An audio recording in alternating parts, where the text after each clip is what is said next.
Imagine कीजिए एक इंसान जो अपनी पूरी जिंदगी स्टूडेंट्स के लिए डेडिकेट कर देता है, ना बिजनेस बनाता है, ना पॉलिटिक्स ज्वाइन करता है, ना पावर के पीछे भागता है, सिर्फ एक चीज के लिए काम करता है, एजुकेशन। और फिर एक दिन वो इंसान अचानक से खाना खाना छोड़ देता है, not for money, not for fame, not because he has left nothing to lose, but because he thinks that India के स्टूडेंट्स डिजर्व्स बेटर। आज पूरा देश एक ही नाम की बात कर रहा है, सोनम वांगचुक।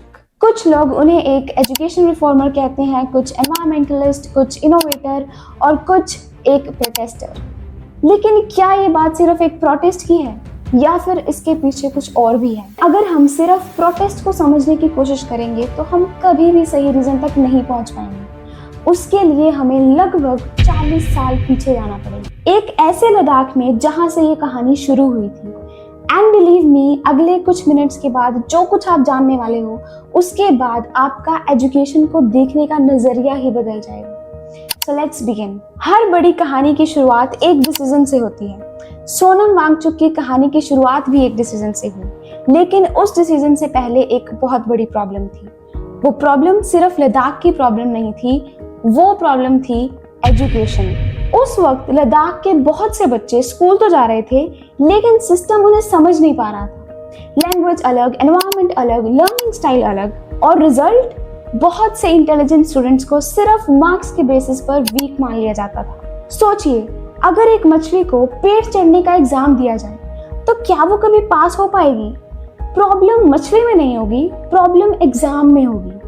और सोनम वांगचुक भी कुछ ऐसा ही देख पा रहे थे। उन्होंने सवाल उठाया, क्या प्रॉब्लम स्टूडेंट्स में है या सिस्टम में?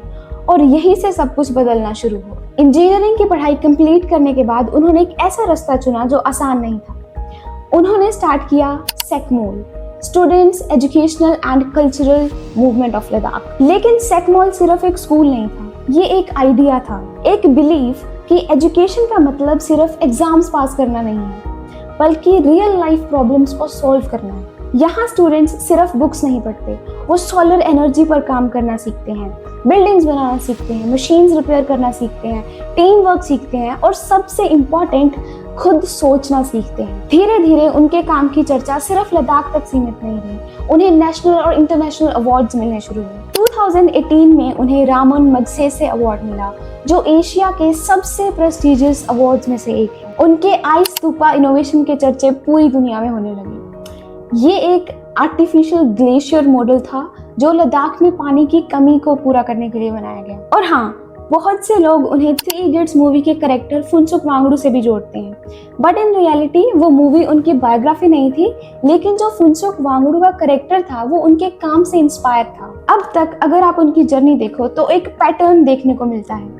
उन्हें जहाँ भी कोई प्रॉब्लम दिखी, उन्होंने कभी कंप्लेंट नहीं की, उन्होंने हमेशा सोल्यूशन ढूंढा, चाहे वो एजुकेशन हो, चाहे एनवायरनमेंट हो, चाहे इनोवेशन हो। लेकिन ऐसा क्या हुआ कि एक इंसान जो हमेशा सॉल्यूशंस ढूंढता था, आज उसे प्रोटेस्ट का रास्ता चुनना पड़ा। यहीं से ये कहानी एक बड़ा मोड़ लेती है। हर इंसान की लाइफ में एक ऐसा मोमेंट आता है जब उसे लगता है कि अब सिर्फ काम करना काफी नहीं, कुछ और करना पड़ेगा।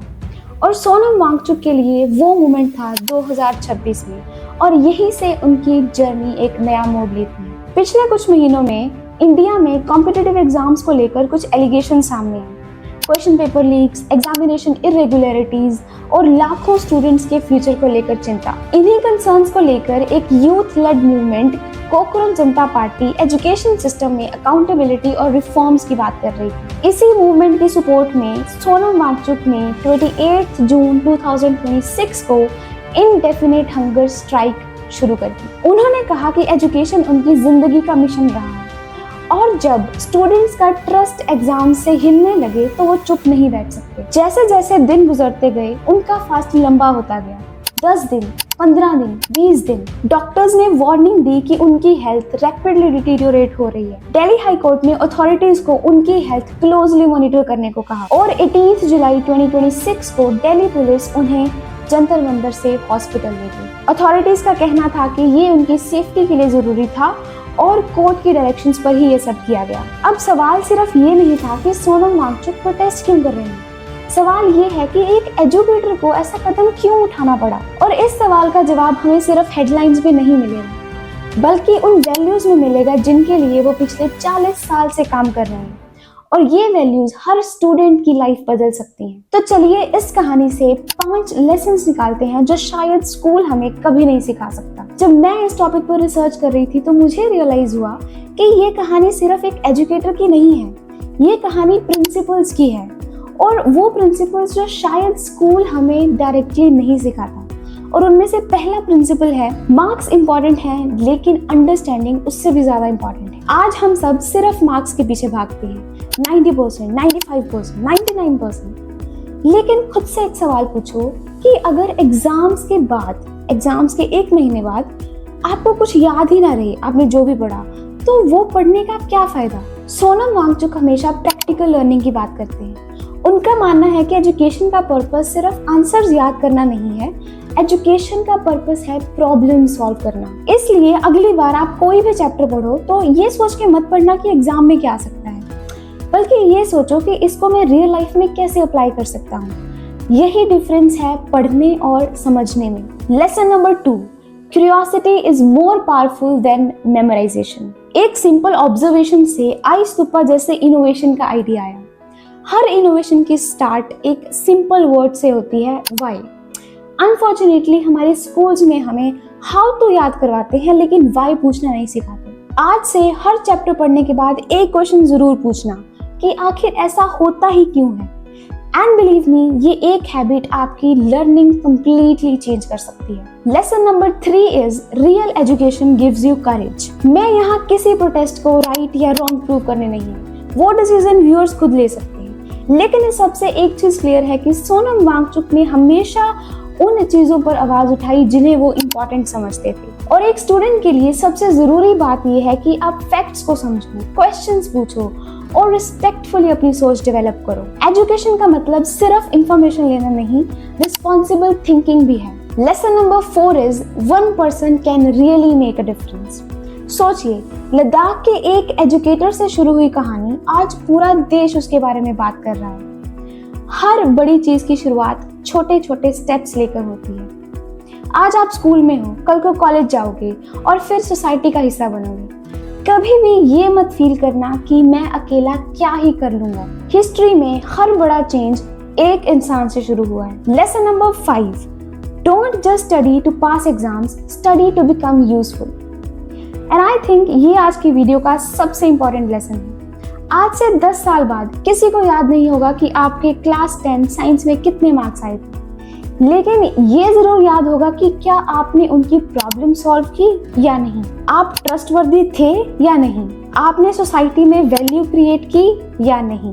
मार्क्स अपॉर्चुनिटीज दे सकते हैं लेकिन कैरेक्टर उन अपॉर्चुनिटीज को मीनिंगफुल बनाता है।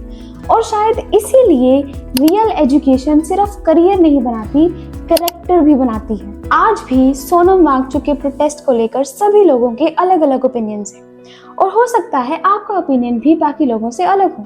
लेकिन इस वीडियो का पर्पस किसी एक साइड को चूज करना नहीं था। इस वीडियो का पर्पस था एक बड़ा सवाल पूछना, एजुकेशन का पर्पस क्या है? सिर्फ एग्जाम्स क्लियर करना या एक ऐसा इंसान बनना जो सोच सके, समझ सके, दुनिया की प्रॉब्लम सॉल्व कर सके। अगर ये वीडियो देखने के बाद आपने सिर्फ एक चीज डिसाइड कर ली कि आज के बाद मैं सिर्फ मार्क्स के लिए नहीं बल्कि लर्निंग के लिए पढ़ूंगा, then believe me, ये वीडियो सक्सेसफुल हो गई। And that's all what I wanted. So that's it for today. I hope you find this video helpful. Subscribe the channel for more such videos. See you in the next video. Bye bye.